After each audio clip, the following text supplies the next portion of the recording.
It's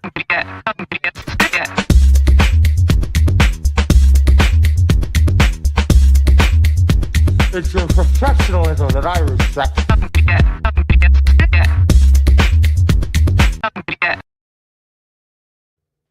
Good morning. It feels like a month since I've been on the show with you guys.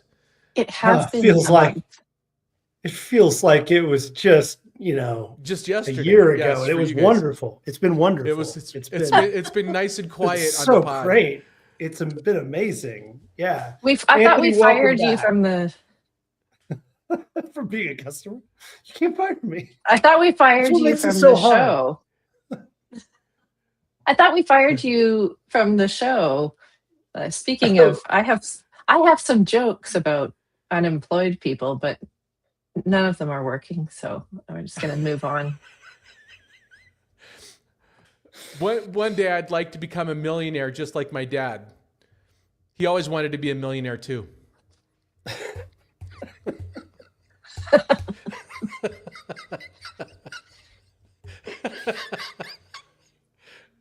All right, good night, everybody. Thanks for joining us. We'll see you next time. And that's the show. I'm not even going to tell you mine because you guys, both of your jokes were too good. I'll tell you one for you. What's the longest word in the English language? No, what's the longest word in the English language, Stephanie? English language. Smiles. Because the first and the last letter are a mile apart. That's like, I don't know. Right? It was yours. I wanted to say one that was like. That qualifies as a dad riddle, not a dad joke. I already came up with my dad joke, and it was very We funny. have agreed that dad riddles do not belong. This is only dad joke territory. Anything that has to make you think. It's a clear distinction. Yeah. And clear. And we are just going to turn the show from now on into dad jokes. That's all we're going to do. New strategy, new direction. new strategy. New strategy to lose viewership. Well, I mean, I don't even work here. That's what makes this so hard. Hold on. This is what are we going to do? I think we're going to pivot the show.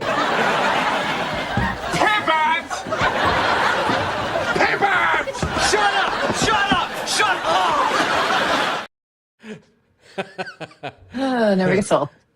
What are we talking about? Haven't thrown that one out for a while. What if your hardest client is the reason your best employees quit? Conventional startup wisdom says if you fire bad customers, morale will recover before revenue does. However, that's easier said than done when you're struggling to meet payroll. Today on How to Founder, we're going to be talking about firing a customer before they become poison. They poison your culture and steal your team. Before, I mean, it's easy for you to say. Before they become poison? Where are you from? Boston? I'm struggling to speak English this morning. I'm your host, Chris Franks. With me today is the always just so kind Anthony Franco. Really great, amazing human. And Miss Stephanie Hayes. Let's talk about firing customers. Who here has fired a customer? Yeah, I've fired a customer. Yeah. All right, let's hear your story. Start with you, Anthony.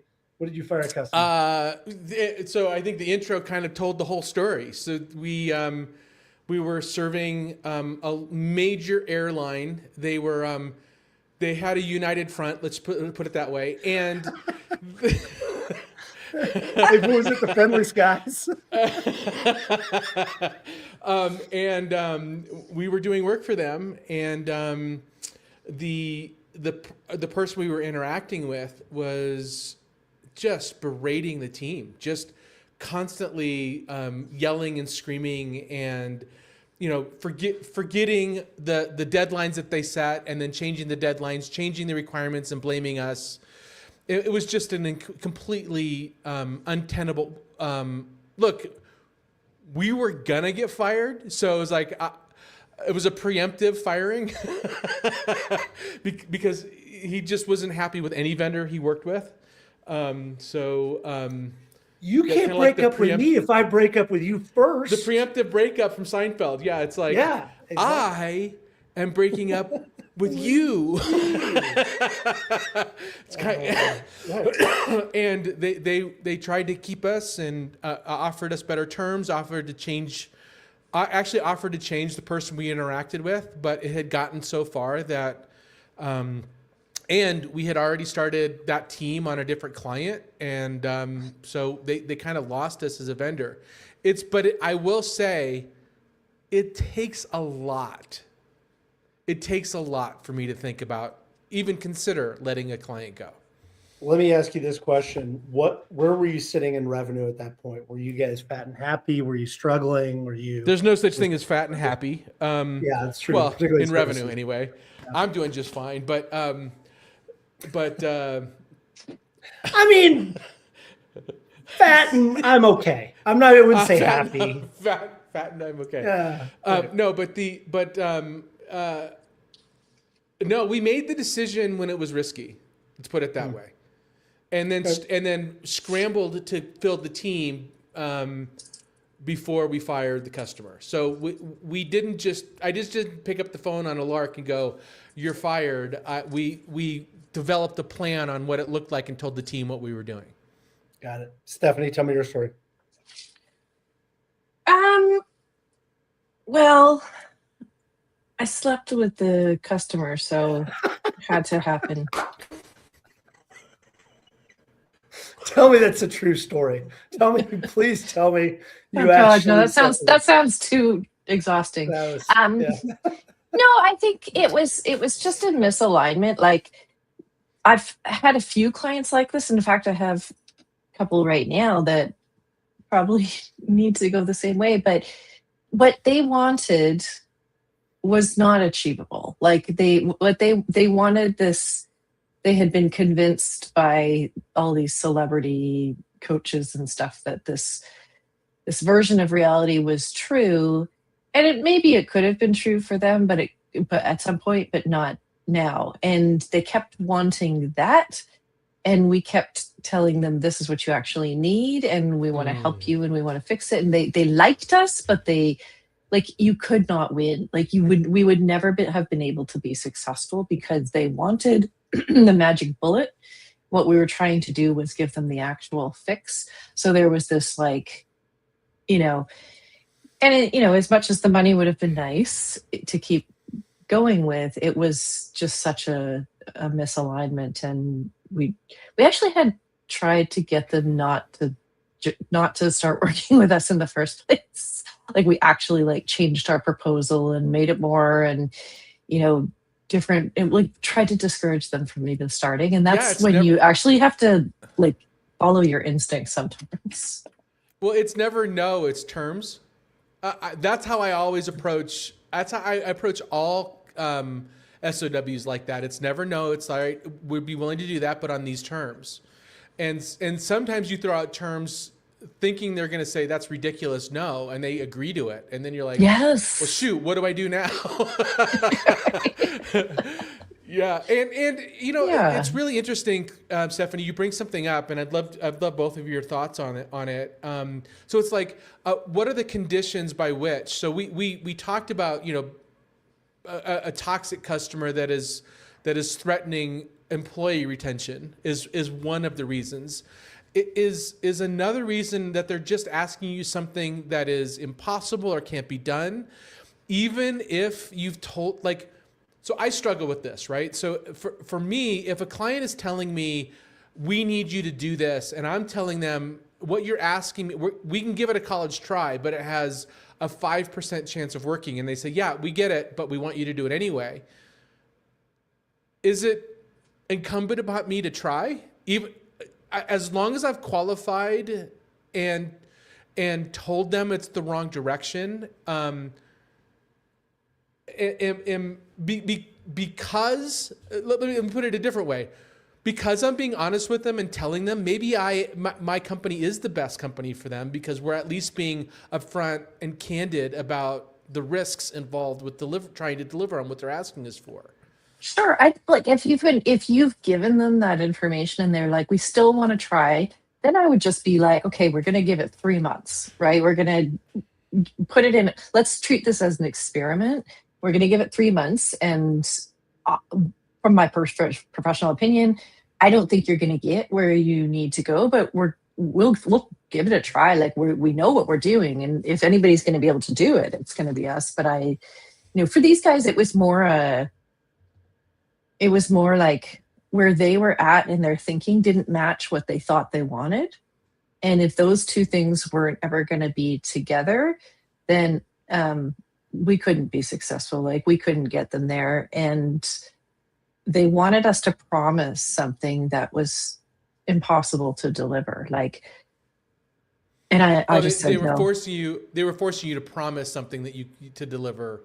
Yeah, They wanted, again, that's terms. It's like, no, I'm not going to promise that, but I'm Yeah. still willing to try to do the work, but I'm not willing to. No, That's term. I wasn't thing. willing Yeah. to. Yeah, because there was no circumstance under which we could be successful, because we knew that the problem wasn't, they compared us to all these big shiny celebrity coaches that they had, and they were like, but this person says they can do 6 figures in 6 months. And I'm like, great, go work with them. But then, because I can tell you that that's not possible. Are they guaranteeing it? Are they guaranteeing it? If they're guaranteeing it, you should go with them. You're not hiring a vendor at that point. But they already had an insurance. They already had, policy. and they knew it didn't work, and yet they're So that's why I was like, it doesn't matter what I could pull off for you, and all the work we had done for you already was great on the foundational level, but that's not what you wanted. You wanted some bright shiny object, and that's just not what we can do for you. So yeah. So I feel like you guys are like, we're talking about one aspect that is universally true about a service business, which is you're smart till you're not. Like you get fired. Like that's what happens is you teach people things and they go, oh, now I know them, and now you're not smart anymore. However, there's a different element here. And what really the point of this episode, I think, is not the you have a good rapport, suddenly you're trying and you want to do things and things kind of get a little sideways, and maybe they're not listening to you as much as they used to, because I feel like that's the trajectory of the vast majority of service engagements. This is different. This is when somebody is actually either is doing something objectively evil, and your people don't morally align with that, with the business that this company's done, and like, I don't know, arms dealer or something like that, or B, their behavior is such, the way that they interact with the people on your team is causing a real issue, right? How they interact, how they behave, etc. So I feel like that we've all been in that place where it's like, okay, things are getting a little bit sideways here. But when you start to get in that world of kind of either abusive customers, or B, have you ever fired a customer because, like, once you actually started understanding their business, you're like, this is not a cool business. It's not objectively okay for the world. I worked in the .com days, so yes. Anthony's like, no, I would never. So no, we would say no to. Look, this is in my effective days. We've only said no to a couple of clients, but it was for that reason. Like, for example, Playboy magazine came to us. This was in the early days of .com, and they wanted us to build them a video player. This is embarrassing to say. They wanted them to make them a video player that was operable using only one hand. You could have been Pornhub. You could have been like $1 billion industry, Anthony. God, you could have been $1 billion. That is a true. That was in the specification, in the RFP. Was designed to good be articles. People like to just read with one hand, Anthony. I don't know. That is a true story, and we said no to that. But there's also, there's another reason to say no or to fire a client, and that is reputational risk, right? It's not just about employees. Like, what is this relationship going to do to my reputation with other clients that are going to be looking at the type of work that we do? And but there was some internal angst for sure, but there was some the folks that morally objected to working for a Playboy. But the other component is we were also worried about, did that limit the kinds of customers we could work for in the future? It is it's a very interesting point. When I was with Clever Funnel back in the day, during the pandemic, we got into basically online CBD sales, but our primary market was startups, and this other thing we were just doing to try to survive the pandemic. And I think that Yep. most people would kind of understand that, like, you kind of do whatever you can to try to survive the pandemic. But we ended up spinning up a different brand because we wanted it not to be associated with what we were doing. We wanted This to is kind of back in be the day separate. when CBD was just considered gonna say. morally wrong. Most It people, was, yeah. I mean, there was some other shady stuff. There was like when the Delta stuff was coming out, which is basically weed that people were selling online. So, but yeah, it was an interesting component, which strangely, my people didn't have any moral problem with the weed. They did have a problem working with an organization that was kind of loosely associated with Saudi Arabia. It was like, that's kind of a weird situation. That Yeah, ended there up was being a little bit. there was some. We never actually we never submitted to the RFP, but we got an RFP for Monsanto, and there was some people internally that were worried about just working with a company that they had a moral objection to. I don't. I struggle. So I struggle with that. I struggle with saying no to a client because you have a moral objection to their business practice, unless they're actually like a truly evil. Like, it's really even hard to say if they're an evil or not evil company. Like, how do you make that distinction? I think so. In our world,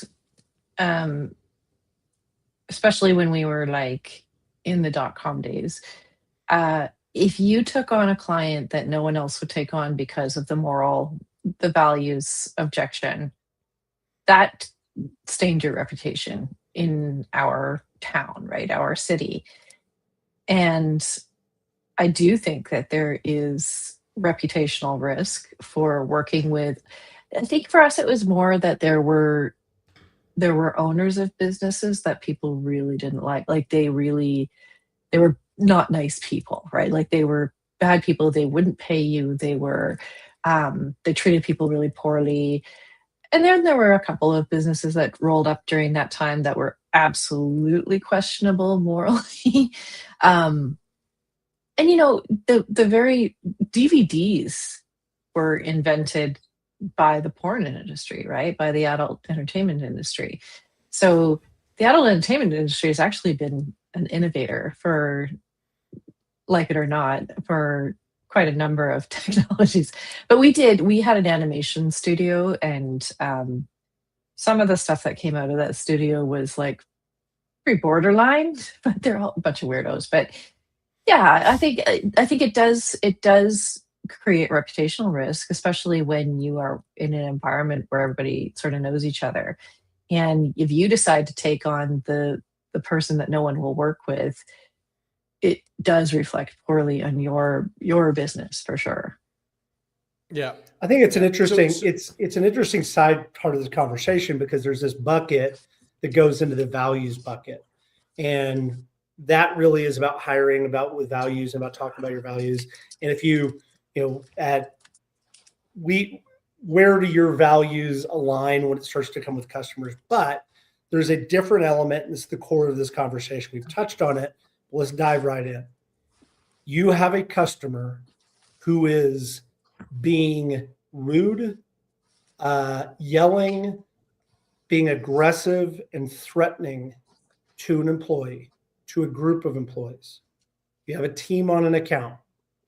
We'll use Anthony, yours in a services business. What do you do and why? Fire them immediately.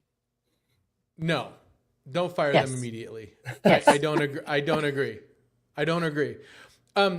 First of all, it also depends on the level by which that person is in their company. So if it's the owner, you have a problem that you're not going to be able to escalate, right? So it starts at the top of that customer. That I can only think of one client that was the case, and we were able to navigate around it. Basically, by we quiet quit. We didn't fully fire them. We basically, we finished our initial discovery engagement, and they paid us, and then we gave them the estimate for the rest of the work, and purposefully tripled it. And they just basically said, no, we're not going to continue to work with you.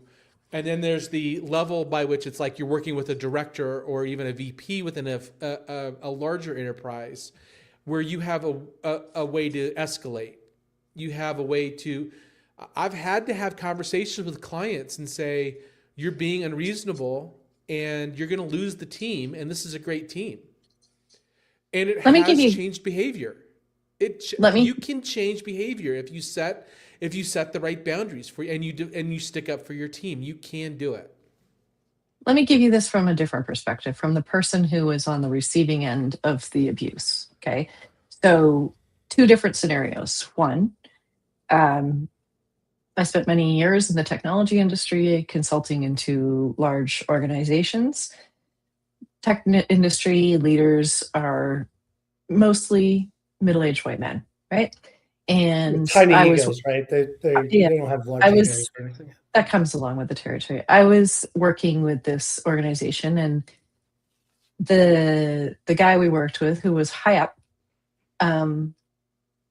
would not ever acknowledge, or actually to the opposite, would constantly try to create a reason why he had to come down on me and whatever. And I with his team, I was getting great results, everything, and it was perpetually impossible to have to ever succeed there as me. But he loved my partner, who was my age, white male, right? And they were all blah blah blah.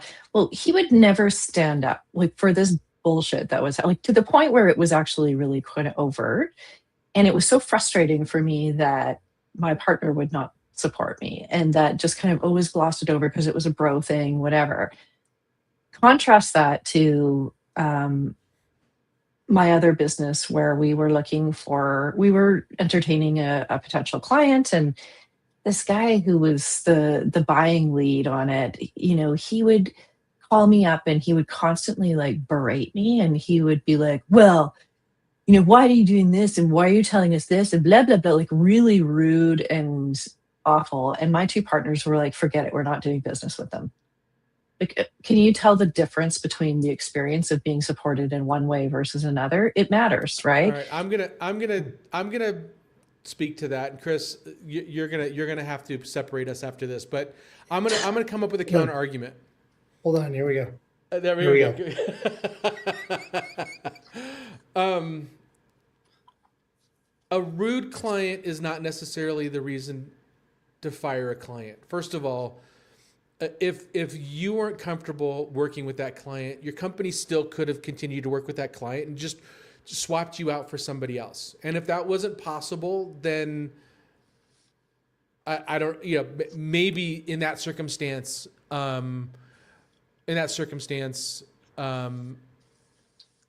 it made sense. But there's been plenty of occasions where we've had a rude client or severe personality conflicts where one person thought they were being rude to, but then you talk to other people on the call and they were like, I think they're reading the situation incorrectly. So it was us. It could have been more us than the client, where it's not clear. And having this knee-jerk reaction of always supporting your team's feelings can be very detrimental to your business. So there also is this notion that when you're playing in the big leagues, you're going to deal with some jackasses, and you have to decide you have to decide where the line is. But if you're going to play in the big leagues, you have to be able to deal with jackasses, and still be able to leverage the work if you want to grow as an organization. I deal and you with want to keep you people all the involved. time. It's Exactly fine. right. Exactly right, Chris. Here. You've made my bingo. You've made my point for me. All right, but this is turning into a really interesting part of the conversation, because what we're talking about is there is no, if this is a subjective line. Stephanie, I hear you, which is like, hey, there's some lines you don't cross. And then Anthony, you're saying, well, you can address it without necessarily going and immediately firing people. My question is, in this scenario, and let's use your scenario, Stephanie. Let's say that this guy was a real jackass and being like a sexist asshole to you, and clearly broing up with the other guy. Let's say that and you were young at this point, you took it to somebody that was in charge and the supervisor. This was last year. I'm a partner in the company. Oh, well, fuck that. Okay, well, just give me the hypothetical here because I'm trying to play out with Anthony's saying. So in that scenario, do you take it to a superior and be like, look, this is not cool. This guy is being a sexist asshole to me. What do you do about that? And my point there being is the whole balancing act here is you have to keep your team and your morale, right? But also you are responsible for revenue. And Anthony, what I hear you saying is always try to make it work because it's so hard to find clients. It's so hard to get revenue. And it's so customer difficult. acquisition is high. Yeah. If you can make it work, try to make it work and see whether or not that there's a way that you can keep the revenue. But at the same time, there is this risk associated with team and team morale. How do you strike that balance? And particularly if you're the supervisor in my hypothetical, Stephanie, what do? Do you immediately do you try to go backdoor and talk to the person, like talk to the client separately? Do you do it together? Like what's a move where you can try to balance those two competing factors? Well, clearly this wasn't a one-off scenario where I just became the hysterical woman, of course. That's This not was what I this was 3 years of this bullshit, right? And it was like a pissing match, right? And no matter what I think he felt like I was competing with him or something. So whatever it was, it doesn't matter. Yeah, but play my hypothetical out here. So in this case, so let's say I'm the partner, right?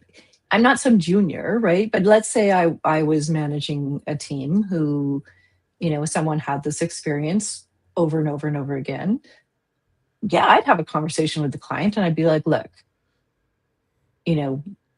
this is a member of our team and this is the best person to do the work for you. This is how it's coming off and let's address it. If we don't get progress after that, of course, right? Of course, this is not so a client hard. that I'm interested in working with, right? Because I value my team and I value my people. They're not commodities, right? They're not replaceable.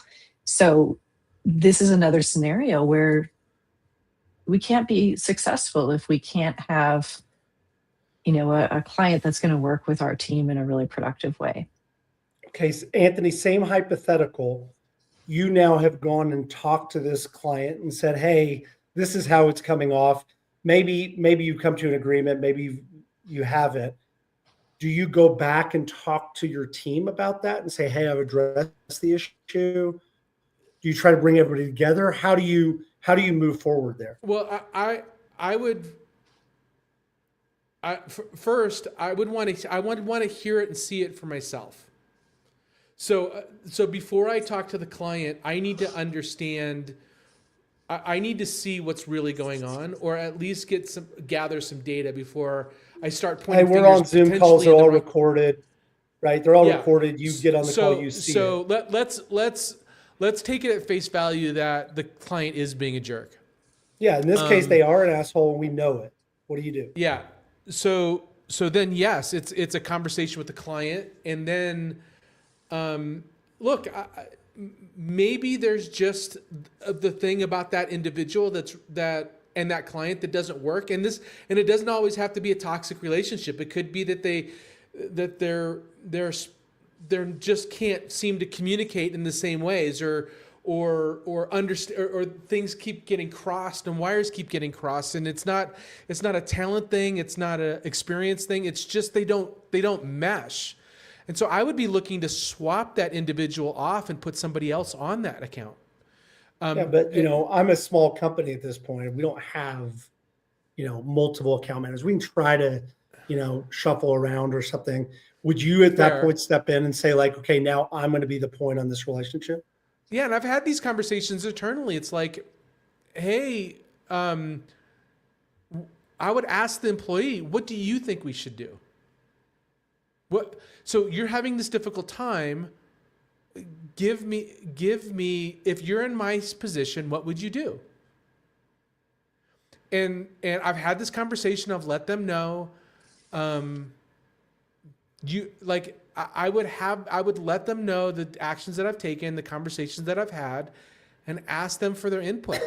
and that's a difficult conversation because they may say you need to fire them, and we may financially not be able to. But you need to involve them in the decision-making process and the thought process and the implications of letting that customer go. It's the first really smart thing you said in like 20 minutes. It's great. That was actually pretty smart. Well done. Okay. Hey. Here, right, this is talking No, this is great. Stephanie, this is the whole thing though. And this is the hardest part about this conversation is that all of us have been on the line for making payroll. And you care deeply about the people that work for you. That's a social contract. We've had all those conversations before. And firing clients puts everybody at risk. Everybody. Yes. At the same time, Stephanie, and this is where I think you and I align a little closer, I would rather go bankrupt and not make payroll than have my team feel like I don't have their back. You'd rather not make, so you're making a decision to not pay your employees, and that's a better preference than, like, your team may not be aligned with that, Chris. If one client puts you on the, if one client puts you on the, if one client puts you at that much risk, then I would suggest that you need to rethink your business. You probably have a shitty business, which I probably did as well. Here's the thing, no, that's not those values. First of all, that's not fair. Secondly, a lot of small businesses, even and I consider that like 200 people, it may be difficult. It may be financially straining and put jobs at risk if you fire a client. And hold on, let me finish my thought, which is okay, fine. The whole point there being is that when you have values and you build a culture within your team and you say, I care deeply about you and your experience, and I want you to be safe. And I want you to feel safe because that's where we're going to have our best work. And I've worked incredibly hard to create this culture of inclusiveness of where people feel like that they have a vested interest in the outcomes, et cetera. A client can ruin that. So what I can do is I would say, hey, look, if it ever becomes genuinely abusive or sexist or sexually like inappropriate, et cetera, there's just no question. Like I am going to take care of my employees because that's what leaders do. However, if I built that culture, I can have a conversation with the team and say, look, this is where we are. Let's make this decision together. If we fire this client, we're laying people off. Like, that's it. Now, what we can do is we can ride this client out. We can go another month or two. I can go out and hit the road, try to find additional clients. What do you guys want to do? And make that a decision whereby my employees feel supported, heard, and seen, et cetera. If I don't do it that way, and if I just go, whoa, time out, I'm going to switch you out, whatever. I have destroyed that culture that I care so much about. Hey, Chris, I'm getting a thing that I'm going to need to bounce. So I'm going to let you guys wrap the episode up. I do need to bounce. See, look at that. See, the culture. Last minute thing. Yeah, I've got something I got to bounce for. I apologize. That's okay. We are going to wrap it up. Yeah. Thanks, Anthony. We'll see you. Stephanie, you get to do the speed round by yourself. Are you ready? Are you emotionally ready for the speed round? Hey, I like the fact we had a good controversial episode. He's like, okay, I'm out. It's good. All right. Speed round. Run away. Yeah.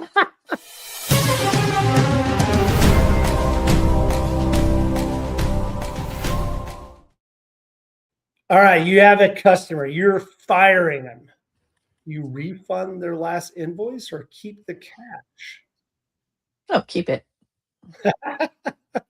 The abuse finds its way into Slack or whatever messaging act you do. Do you have to fire them on the spot, or can you kind of maneuver around that and put them with a different team? Well, Yeah, I think if I remember. again, it's nuanced and it depends on how long this has been happening or what the severity of the grievance is, but we're certainly dealing with it one way or the other. This is an interesting one because I've heard different people different on this perspective. Tell the team why you fired the customer, or keep that exit private. Yeah, 100% tell them why. Yeah, exactly. Why else would you do it? You do this in public and you say, look how awesome we are. How awesome I am. Oh, no, it's such an important thing. It is such an important thing that your team feels like you've got, like, you respect them more than you like want to entertain a client, right?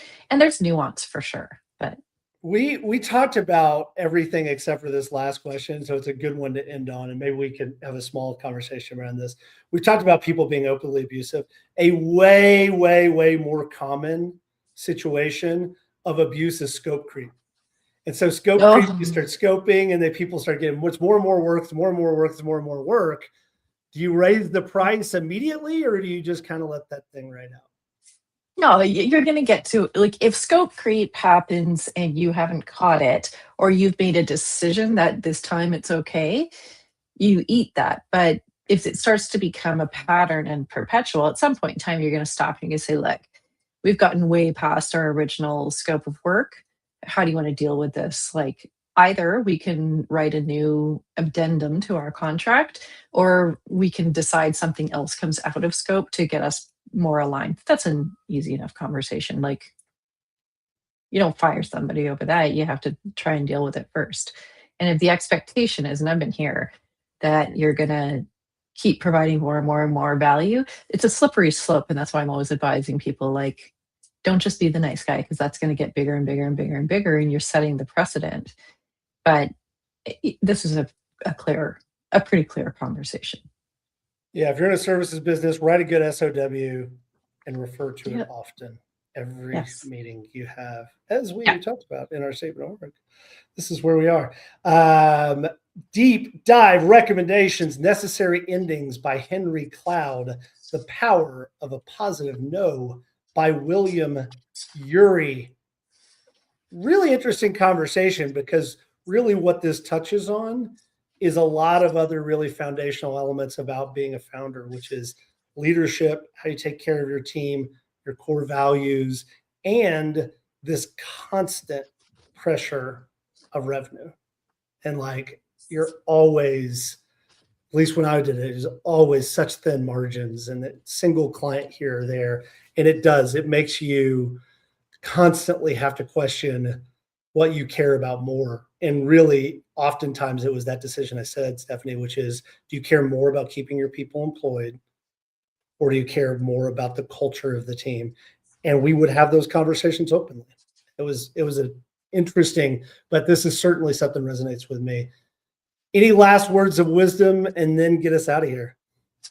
All right. I'm just going to say thank you all so much for listening. Please make sure to come and visit us at howtofounder.com. And you can connect with us on LinkedIn and subscribe to our YouTube, Apple Podcast, and Spotify channels. And we believe you are the pioneer of economic prosperity. We're so grateful for you being here with us, and thank you for your time. If you like us, give us a review. If you don't, send a strongly worded letter to Anthony. Anthony, right. He left, so right. He's our HR department. All right. See you next time.